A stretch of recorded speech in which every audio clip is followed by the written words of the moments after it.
बेलदार समाज बांधवांना नमस्कार। गृह चौकशीच्या आधारावरती जातीचे दाखले हे 28 ऑक्टोबर 2005, 1 ऑक्टोबर 2008 आणि 2 जानेवारी 2017च्या GR नुसार बेलदार समाजाला गृह चौकशीच्या आधारावरती दाखले देण्यात येणार आहेत आणि ते संपूर्ण महाराष्ट्र राज्यात देण्यात येणार आहेत। याची सर्व बेलदार समाजाने नोंद घ्यावी आणि त्या अनुषंगाने ज्याच्याकडं 1961चा पुरावा नाही अशा सर्व हिंदू बेलदार समाजाने व त्यामध्ये असणाऱ्या जाती आणि पोटजाती सर्व सकल बेलदार यांना मी ह्या ठिकाणी विनंती करतोय की ह्या अर्जाचं कशा पद्धतीने अर्ज भरायचा आहे। ज्यांच्याकडे आज कॅम्प लागलेला नाही त्यांनी देखील संपूर्ण महाराष्ट्र राज्यातील बेलदार समाजाने आज मी जे ग्रुपवर फॉर्म टाकणार आहे त्यानुसार फॉर्म भरून घ्यायचे आहेत आणि ज्या वेळेला कॅम्प लागेल त्यावेळेस आपली सर्व कागदपत्र ही पूर्ण असली पाहिजे। काल 29ला जो कॅम्प लागला होता त्यामध्ये अनेकांकडे साधी कागदपत्र नव्हती किंवा फॉर्म भरताना तो फॉर्म चुकीचा भरला गेला होता। तर ह्या चुका पूर्ण होऊ नयेत आणि कोणाला दाखल्यापासून कोणी वंचित राहू नये याकरता आज मी आपणासमोर येऊन आपणास ह्या सर्व गोष्टींचा खुलासा करतोय आणि त्यानुसार आपण सर्वांनी त्याची दखल घ्यायची आहे। ज्या विभागात कॅम्प लागेल त्या विभागातील लोकांनी आपले अर्ज कॅम्प लागण्याची वाट न पाहता आधीच तयार करायची आणि त्यामध्ये नेमकी कोणती तयारी करायची आहे। सर्वात आधी सेतू केंद्रातून जात दाखल्याचा एक अर्ज मिळतो, साधारण 12 रुपयाला तो अर्ज मिळतो, तो सर्वांनी घ्या आणि त्यामध्ये ज्यांचं वय 18 वर्षापेक्षा कमी आहे तर त्या ठिकाणी अर्जदार हे त्यांचे पालक असतील, पालकामध्ये वडील किंवा आजोबा चुलते हे असू शकतात। आई चालणार नाही, कारण जातीचा दाखला हे वडिलांच्या वंशपरणी मिळतो, आईच्या नाही, हे सर्वांनी लक्षात घ्या। बऱ्याच जणांनी त्या दिवशी आई आली होती आणि वडील आलेले नव्हते, तर आईने फॉर्म भरायचा नाही आहे। फॉर्म हा वडिलांनी भरायचा आहे किंवा आजोबाने भरायचा आहे किंवा चुलत्यांनी भरायचा, तो चालेल, ते पालक आहे। आणि अर्जामध्ये अर्जदार जरी वडील असतील तरीही दाखला कोणाला मिळायचा आहे तो खाली असतो, त्या ठिकाणी त्या मुलाचं नाव टाकायचं आहे। घोषणापत्र हे पालक म्हणून वडील, चुलते किंवा आजोबा यांनी घोषणापत्र करायचं आहे, मुलाने नाही। आणि जर मुलगा 18 वर्षाचा, मुलगी 18 वर्षाची पूर्ण असतील तर स्वतःचा अर्ज स्वतःच करायचा, स्वतःचं घोषणापत्र स्वतः करायचं आहे। त्या ठिकाणी मग पालकाची गरज पडत नाही, कारण त्या ठिकाणी ते वय वर्ष 18चं पूर्ण आहे आणि ते समजदार आहेत, त्यामुळं त्या ठिकाणी ते स्वतःचा अर्ज स्वतः करू शकतात आणि स्वतःचं घोषणापत्रही स्वतः करू शकतात। यामध्ये अर्जदाराचं स्वतःचं घोषणापत्र हे वय वर्ष पूर्ण झालेला व्यक्ती करू शकतो आणि वय अपूर्ण असेल, 18च्या कमी असेल तर तिथं पालक करतील। अर्जदाराचा शाळा सोडल्याचा दाखला किंवा बोनाफाईड सर्टिफिकेट हा दुसरा मुद्दा आहे। अर्जदाराचा आधार कार्ड, अर्जदाराचं पॅन कार्ड, अर्जदाराचं शिधापत्रिका, अर्जदार रहिवासी दाखला किंवा लाईट बिल असेल ते, अर्जदाराचा नोंदवलेला जबाब आणि संघटनेच या ठिकाणी संघटना एक पत्र देते की या व्यक्तीला हा आमच्या समाजाचा आहे आणि त्याला आम्ही ओळखतो, अशा पद्धतीचा शेरा एक प्रमाणपत्र ही संघटना देते। त्याचबरोबरीनं आपण आपल्या समाजातील 60 वर्षाच्या अधिक असणाऱ्या वयस्कर व्यक्तीचा एक प्रतिज्ञापत्र ह्या गृह चौकशीला जोडायचं आहे आणि ते प्रतिज्ञापत्र म्हणजे मी ह्या व्यक्तीला ओळखतो, त्या प्रतिज्ञापत्र करणाऱ्या व्यक्तीचं आधार कार्ड आणि त्यांना सेतू केंद्रात घेऊन जाऊन त्यांचं ते प्रतिज्ञापत्र करून घ्यायचं आहे। त्याचा नमुना देखील आज ग्रुपला मी टाकणार आहे।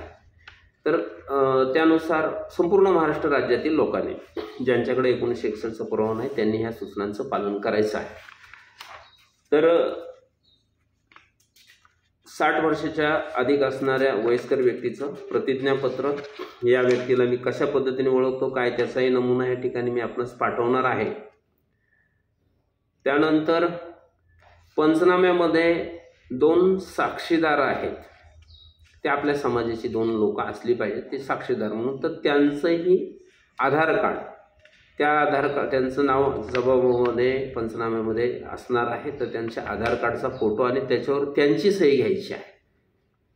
वयस्कर व्यक्तीचं सुद्धा आधार कार्डचा फोटो आणि त्याच्यावर त्यांचं सेल्फ अटेस्टेड घेणं हे गरजेचं आहे.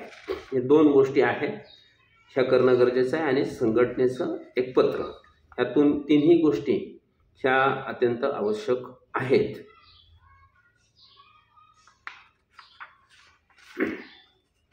नंतर ग्रह चौकशीच्या अहवालामध्ये काही मुद्दे आहेत, ते 29 तारखेच्या कॅम्पमध्ये अनेकांनी चुकीच्या पद्धतीने भरले आहे. म्हणून मी या ठिकाणी तसं विश्लेषण करतो की 5 नंबर पानावर आहे, त्यामध्ये ग्रह चौकशीमध्ये त्यांनी आपली भाषा विचारली.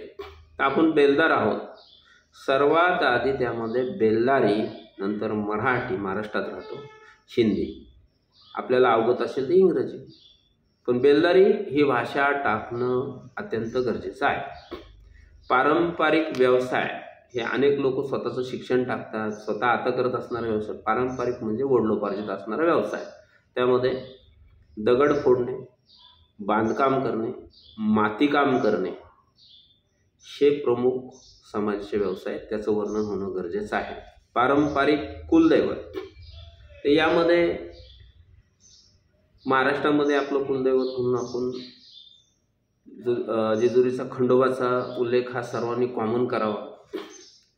काही पोटजाती प्रभू रामचंद्राला मानतात, त्यांनी त्यांचाही उल्लेख करावा, पण कॉमनमध्ये कानुसती माता हा एक उल्लेख सर्वांनी करणं आवश्यक आहे.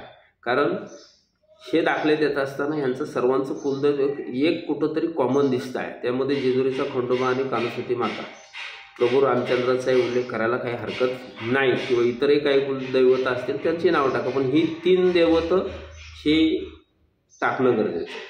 प्रमुख सणामध्ये आपला होळी, दिवाळी, दसरा हे 3 सण अत्यंत महत्त्वाचे आहे. होळी ह्या सणाला बेलदार समाजामध्ये अत्यंत महत्त्वाचं स्थान आहे. नातेवाईकांचे आडनाव, आता याच्यामध्ये काही पोटजाती आहे त्यांची आडनाव वेगळी असू शकतात, त्याप्रमाणे आपापले आडनाव टाका. आणि त्याच्यामध्ये नातेवाईकांचे आडनाव कोण मोहिते, चव्हाण, जाधव, साळुंखे अशी टाकतील. काही लोक नाईक, परदेशी, बगे, पांडे, आडेवार ही टाकू शकतील. ते सर्वांनी आपापल्या त्यानुसार टाकायचे आहे. तसेच त्यांची वास्तव्याची ठिकाणी महाराष्ट्रामध्ये आजूबाजूची टाकायची आहे.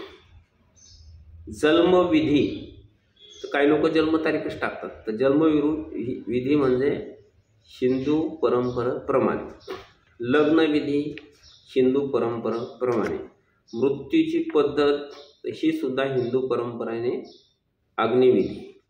पारंपरिक पोशाख, ह्या ठिकाणी कोण पायजामा शर्ट लिहितंय, कोण पॅन्ट शर्ट लिहितंय, तर कोण बरमुडा लिहितंय. तर असं नाही आहे. पारंपरिक पोशाख म्हणजे वडिलोपार्जित असणारा पोशाख आहे. तर त्या ठिकाणी आपण धोतर, बंडी, पगडी, कुर्ता, लुगडं ह्या पद्धतीचा आपला पारंपरिक पेहराव होता आणि त्याचं वर्णन त्या ठिकाणी करणं गरजेचं आहे. जात पंचायत आता आपल्यामध्ये राहिलेली नाही, त्या ठिकाणी ब्लँक करा.